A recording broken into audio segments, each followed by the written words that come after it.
రెండవది, మన జీవితములలో దేవుని సంపూర్ణతను అనుభవించుట. మనమెంతో సులభముగా గ్రహించేటట్లు యేసుక్రీస్తు ప్రభు బోధిస్తాడు. ఎంతో గంభీరమైన సత్యములను సాధారణమైన ఉదాహరణల చేత ఆయన బోధించుట ఎంత ఆశ్చర్యకరం! దేవుని సంపూర్ణత యొక్క అనుభవంలోనికి మనల్ని తెచ్చుటకు గాను ఆయన కొంత కార్యం చేయను. మనం చేయవలసింది కూడా కొంత ఉంది. దేవుడు మనల్ని కడిగి పరిశుద్ధపరుస్తాడు. ఆయన పరిపూర్ణతలోనికి మనల్ని తెచ్చుటకు దేవుడు మనల్ని పవిత్రపరుస్తాడు. అట్లు చేయుటకు ఆయన ఉపయోగించే మొదటి విధానం దేవుని వాక్యమే. మనము దేవుని సంపూర్ణతను తెలుసుకొనగోరిన ఎడల మనము దేవుని వాక్యంతో నింపబడాలి. నేను మీతో చెప్పిన మాటను బట్టి మీరిప్పుడు పవిత్రులై ఉన్నారు. యోహాను 15:3. నీ ఎదుట నేను పాపము చేయకుండానట్లు నా హృదయంలో నీ వాక్యం ఉంచుకొని ఉన్నాను. కీర్తన 119:11. దేవుని వాక్యమును బట్టి మన ప్రవర్తనను జాగ్రత్తగా చూసుకున్నటే శుద్ధీకరించబడుట. దుష్టుల ఆలోచన చొప్పున నడవక, పాపుల మార్గమును నిలువక, అపహాసకులు కూర్చుండు చోటను కూర్చుండక, యెహోవా ధర్మశాస్త్రమునందు ఆనందించుచు దివారాత్రము దానిని ధ్యానించువాడు ధన్యుడు. కీర్తన 1:1-2. గనుక మనలను పవిత్రపరచుటకు దేవుడు వాడు మొదటి విధానము దేవుని వాక్యం. అనేక పర్యాయములు ప్రజలు చెవియొగ్గరు. అప్పుడు దేవుడు ఇతర విధానములను వాడుకుంటాడు. ఉదాహరణకు శిక్ష. ద్రాక్ష తోటమాలి చేతిలో ఒక పదునైన కత్తెర ఉంటుందని నేను విన్నాను. ద్రాక్షవల్లి ఫలించక మునుపు ఫలమును ఫలించుటకు అడ్డు వచ్చు ప్రతి తీగను అతడు కత్తిరించి వేస్తాడు. ఆ రీతిగా కత్తిరించినప్పుడు దానిలోని సారము చుక్కలుగా పడుట మనం గమనించగలం. బహుతరచుగా ఇదే విషయం మన జీవితంలో సంభవిస్తుంది. దేవుడు తన కత్తెరను మన జీవితంలో వాడినప్పుడు కన్నీరు కార్చుతుంటాం. అయితే వాటిని బట్టి దేవునికి స్తోత్రం. శ్రమ కలుగకు మునుపు నేను త్రోవ విడిచిదిని, ఇప్పుడు నీ వాక్యమును అనుసరించి నడుచుకొనుచున్నాను. నేను నీ కట్టడలను నేర్చుకున్నట్లు శ్రమనందు ఇండుట నాకు మేలాయను. కీర్తన 119:67-71. ఇది దావీదు ఇచ్చిన సాక్ష్యం మాత్రమే కాదు గాని దేవుని క్రమశిక్షణ అనుభవించిన ప్రతి దేవుని బిడ్డ యొక్క సాక్ష్యంగా ఉంది. వారు కొన్ని దినముల మట్టుకు తమకిష్టం వచ్చినట్టు మనల్ని శిక్షించరు గాని మనం తన పరిశుద్ధతలో పాలు పొందవలనని మన మేలు కొరకే ఆయన శిక్షించున్నాడు. హెబ్రీ 12:10. ఈ లోకపు తల్లిదండ్రులు తమ పిల్లలను శిక్షించినట్లే మన పరలోకపు తండ్రి కూడా మనము ఆయన పరిశుద్ధతలో పాలు పొందవలనని మనల్ని శిక్షించును. దేవుడు మనల్ని శిక్షించినప్పుడు ఆ కత్తెర మన ప్రేమగల తండ్రి చేతులనున్నదని జ్ఞాపకం ఉంచుకోవాలి. ఆయన దానిని అజాగ్రత్తగా వాడడు. అది ఎక్కడ అవసరమో అక్కడ మాత్రమే ఆయన దాన్ని ఉపయోగిస్తాడు. శిక్షాదండము మనం ప్రేమగల తండ్రి చేతుల్లో ఉన్నందున దానిని బట్టి మనం ఆనందించాలి. తన వాక్యం ద్వారాను శిక్ష ద్వారాను ఆయన యోహాను 15 నిలిచియుండుట అను ఆత్మీయ నియమము దాదాపు 10 సార్లు చెప్పబడింది. సంపూర్ణతను అనుభవించుటకు గల రహస్యమిదే. నిలిచియుండుట అను ఈ మాటకు 2 భాగాలు కలవు. మొదటిది క్రీస్తుపై పూర్తిగా ఆధారపడుట. తీగె తనకు అవసరమైనదంతయు ద్రాక్షవల్లి నుండియే పొందుచున్నది. భూసారమంతయు ద్రాక్షవల్లిలోనికి పోవును.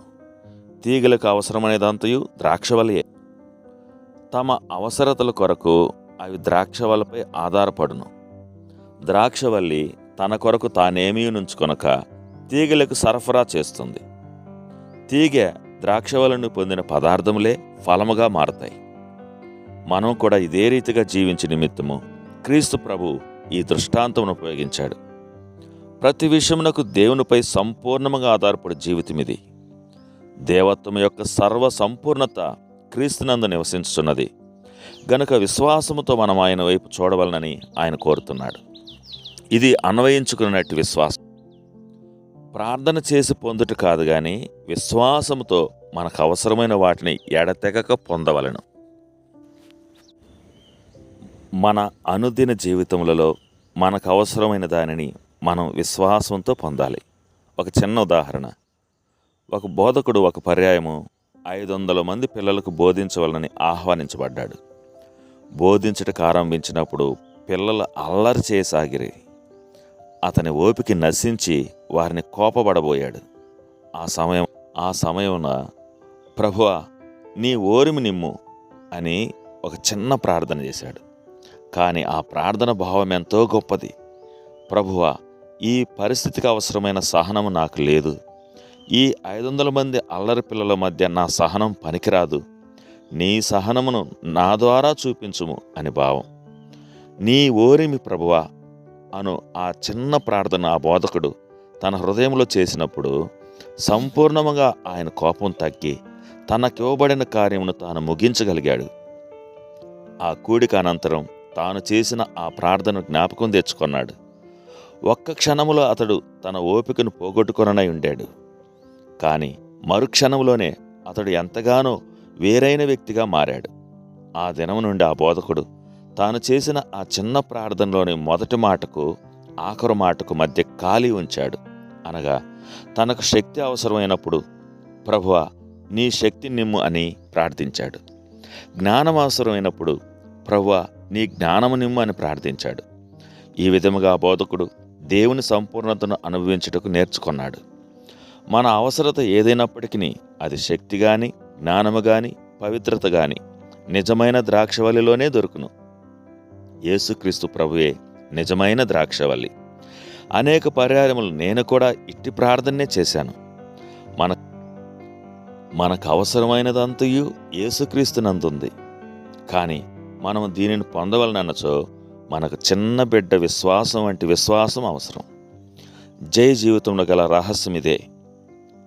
మరణము ఒకని అపరాధములను వచ్చినదై ఆ యొకని ద్వారానే ఏలిని ఎడల కృపాబాహుల్యమును నీతిదానమును పొందువారు జీవము గలవారై మరి నిశ్చయముగా యేసుక్రీస్తును ఒకని ద్వారానే ఏలుదురు. రోమా 5:17.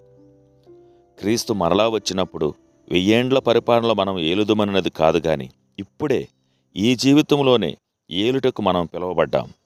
అనేక సంగతులు మనపై రాజ్యమేలగోరును. పాపము, నిరాశ, చింతలు మనల్ని ఏలగోరును. గాని దేవుని వాగ్దానమేమనగా, మీరు తలగా నుందరు గాని తోకగా నుండరనున్నదియే. వీటన్నిటిని ఏలు రహస్యమేమనగా, విశ్వాసము ద్వారా సమృద్ధి అయిన కృపను పొందుటయే. కనుక యేసుక్రీస్తు ప్రభువునందు నిలిచిండుట అనగా ప్రతి విషయంలో చిన్న బిడ్డ వంటి సామాన్యమైన విశ్వాసముతో మనం ఆయన వైపు కనిపెట్టుటయే. పౌలు ఈ రీతిగా చెప్పుచున్నాడు, నేనిప్పుడు శరీరమందు జీవించుచున్న జీవితము నన్ను ప్రేమించి నా కొరకు తన్ను తాను అప్పగించుకున్న దేవుని కుమారుని యందు విశ్వాసం వలన జీవించున్నాను. గలతీ 2:20. క్రీస్తు ప్రభువుపై సంపూర్ణముగా ఆధారపడకుండా ఆటంకపరుచరిది మానవ గర్వమొక్కటే.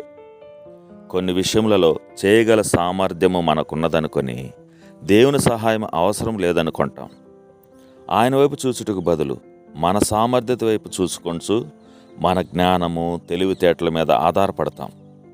మనకు జ్ఞానము, విద్యార్హతలు, గొప్ప అంతస్తు ఉన్నను మన కుటుంబంలో క్రియాపూర్వకమైన విషయము గల దగ్గరకు వస్తే తప్పిపోతాం. ఎంతో సులభముగా భర్త మీదనో, భార్య మీదనో, పిల్లల మీదనో మన కోపమును చూపిస్తాం. మన పిల్లలు, భార్య లేక భర్తతో కలిసి జీవించలేనప్పుడు మనం ఎంతో జ్ఞానమును సమకూర్చటం వలన ఏం ప్రయోజనం? మనకు ప్రేమ లేదు. కారణమేమనగా మనము మన సొంత జ్ఞానంపై ఆధారపడుచున్నామే గాని ఆయన మీద ఆధారపడటలేదు. ఇదే మానవ గర్వం. అందువలననే యేసుక్రీస్తు ప్రభు ఒక చంటి బిడ్డను మాదిరిగా వాడాడు. మనము బిడ్డల వంటి వారమైతేనే గాని, అనగా మనలను మనం తగ్గించుకుంటే గాని మనము దేవుని రాజ్యంలో ప్రవేశించలేము. తన తల్లిదండ్రులపై సంపూర్ణముగా బిడ్డ ఏ రీతిగా ఆధారపడునో అని చూపించుటకే యేసుక్రీస్తు ప్రభు ఈ దృశ్యమును వాడాడు. బిడ్డ తనంతట తానే ఏమీ చేయలేడు. ప్రతి దాని కొరకు తన తల్లిదండ్రుల వైపే చూచును. నాకు వేరుగా ఉండి మీరేమీ చేయలేరని చెప్పినప్పుడు ఇదే సత్యమును ప్రభువు తెలియపరుస్తున్నాడు. దీనివలన మనం నేర్చుకోవలసిన సామాన్య పాఠమేమనగా, ప్రభువా, నేను చేయలేను, నీవే చెయ్యి అని అన్ని సమయాలలో మనం చెప్పాలి.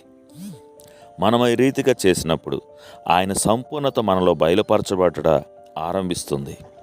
ఈ సామాన్యమైన పాఠమును మనం త్వరగా నేర్చుకొని దేవుని మహిమ నిమిత్తమై జీవించుటకు నేర్చుకునేదుగాక.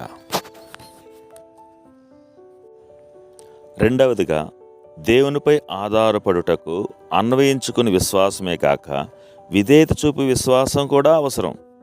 నా ఆజ్ఞలను గైకొని ఎడల నా ప్రేమయందు నిలిచియుందురు. యోహాను 15:10. దేవుని వాక్యములో వాగ్దానములు మరియు ఆజ్ఞలు, కట్టడలు కూడా కలవు. దేవుని వాగ్దానములు ఎంత ప్రేమించున్నామో అట్లే ఆయన కట్టడలను కూడా అంతగానే ప్రేమించాలి. అందువలననే యేసు ప్రభు, మీరు నన్ను ప్రేమించిన ఎడల నా ఆజ్ఞలను గైకొందురు అని చెప్తున్నాడు. మనం ఆయనను యథార్థంగా ప్రేమించున్నామని తెలియపరచుటకు ఇదొక్కటే మార్గం. ఆయనతో నిలిచిండుట అనగా అన్వయించుకుని విశ్వాసము కలిగిండుట. ఆయన మనకు ఆజ్ఞాపించిన వాటిని చేయుట అన్నది విధేయతో కూడిన విశ్వాసము. ఈ రీతిగా మనం చేసినప్పుడే మన జీవితములలో ఫలము కనిపించును.